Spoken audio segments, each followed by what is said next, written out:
Well, it gives them a good profile too. Yeah.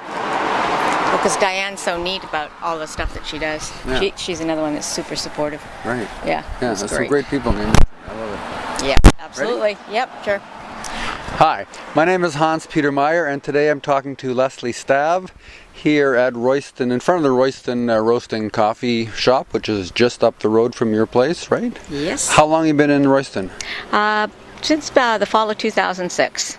Yeah. So you moved here from Vancouver. Yes, I did. And you've been involved with the Chefs Association since then? I was actually a member in Vancouver since 2000, and then when I moved over here, I transferred over my membership. So, okay. Yes.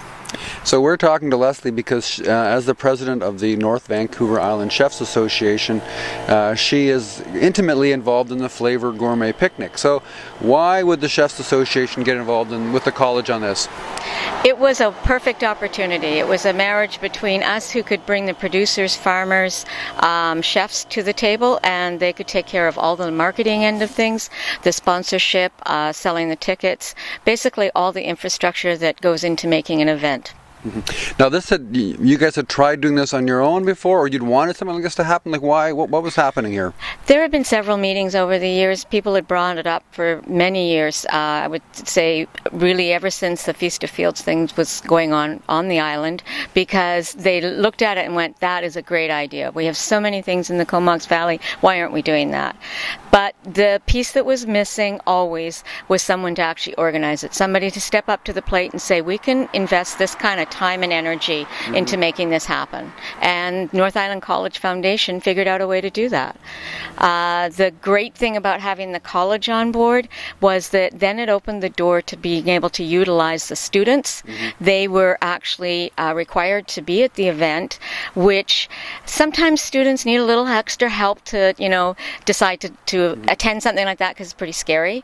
But it brought so many other pieces that we were missing and to the table, and it was a really perfect fit for us. Now, you guys are involved in training, in terms of apprenticeships, that kind of thing. The college has a culinary arts program. Yep. As I understand it, Flavour has been partly, at least, about raising bursary funds for students in the culinary arts and the hospitality program, right? Yes. The College Foundation, this is what they do for the tourism and hospitality students and the culinary arts students. As a branch, that's one of our main focuses. Pretty much all the fundraisers that we put on have an underlying component of supporting our juniors, whether it's through scholarships, bursaries, taking them on field trips, whatever, just to expand their knowledge, to allow them to see things they maybe wouldn't normally see. Any idea how many students were involved in the last couple of years? Oh, in the tourism and hospitality, I think the first year there was, I'm guessing it was close to 50, some odd. There were fewer this year just because of the way it worked out. And there were about approximately 30 culinary arts students. But those are that's just the students that were actually at the college. Then you had students who came back from previous years because they wanted to be involved. And also just juniors who were part of our branch who weren't actually attending the college at the time. A junior is anybody who has not acquired their Red Seal certification yet. They're still in the apprenticeship level. Okay, so this is a major event not only for those of us who like to eat food, but for people who are training to be in the industry to make this beautiful food for us. Is that right? Yeah, one of the things that they said about this past year, the 2013 event, was the students, we set up, the college set up a program whereby the culinary arts students were going around and helping out all the different chefs that were there. So it was a perfect networking opportunity for them.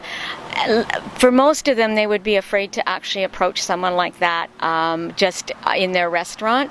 But this was, they were assigned to certain chefs. They usually had about 3 or 4 that they moved around to. So it was a great opportunity for them to actually see them, meet them, talk to them. And on the other side, it was an opportunity for the chefs to meet them as well. So it worked both ways. So personally, what was the highlight of year 1 and year 2 of this event? Well, as I said, in year one, we were just so excited that farmers and producers and chefs wanted to be a part of it. When you have a dream like that, you hope that everyone else is on board with you, but you're never really quite sure. And when we arrived on that September 23rd, it was so wonderful to see everybody pulling in, setting up their stations, and just going for it. Then this year, it was more about the sponsorship, the fact that they had sponsors, but it was the support back also from the local groups. The fact that the tickets sold out in, what was it, 3 days? And that was mostly local people who wanted to be there. So it was an affirmation from both sides of the equation. Right. Yeah. Okay, so we're going into the third year, 2014. In the past, I know it's not just been about students, but also giving back to the community. So can you tell me a bit about how you did that, and a little bit about what kind of opportunities you see for this year? At the very beginning, when we met with the college, we came away from that meeting and we felt there needs to be more community involvement, not just us, not just the college, and that's where we put forward that we wanted to make sure that the farmers market or some community-based group was going to be receiving on the receiving end for something, for some of the whether funds or support from this particular event. So that was at our insistence that we put that together, and we did pass along funds to the farmers market. For next year, we're looking, or this year I should say, we're looking at more the college. In order for this to be sustainable on a long term, it needs to have sponsorship. It needs to have sponsorship from larger organizations.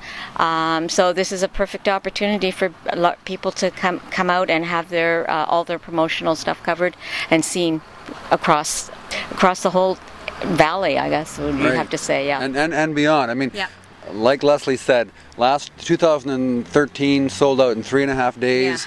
The first year it was like 3 weeks or something like that. I don't know what it's going to be this year, but if you are in a position to sponsor or be involved somehow, it's good to get in early. Absolutely. I know the foundation would love to see somebody stepping up to the plate even more so. It's such a wonderful thing, and even just to be part of it, it is so exciting on the day to be there to volunteer. I can't imagine anywhere else that I would like to be. Yeah. So, yeah. It's a great way to spend a day in September, sun or shine. Rain or shine. Yeah. Okay, thank you. A little less rain would be nice. Yes. Thank you very much, Lesley. You're welcome. Yes, and I'm looking forward to this year's flavor. Me too.